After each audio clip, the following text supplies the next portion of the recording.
Welcome! In front of me I have a HUAWEI Watch Buds, and I'm gonna show you how to check for the system and the firmware updates on this watch. First, we need to wake up the screen on our watch, and you can do it by pressing the side button. After you wake up the screen, you can press the side button again to open the menu.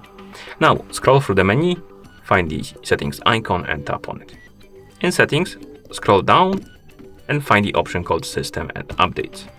Select it, then find the option called Update and tap on it. The watch will start looking for the updates available or available updates. And as you can see, my watch is up to date, but if you had any updates available, you will see the install button right here, and you can tap on it to start downloading and installing the update.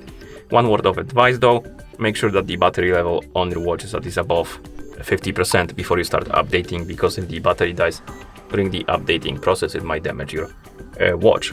Also, good idea to do is to basically place the watch on the charger while you're updating it.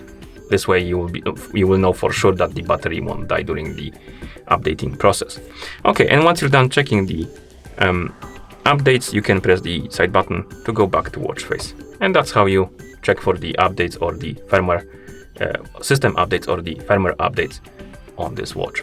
Thank you for watching. If you found this video helpful, please consider subscribing to our channel and leaving the like on the video.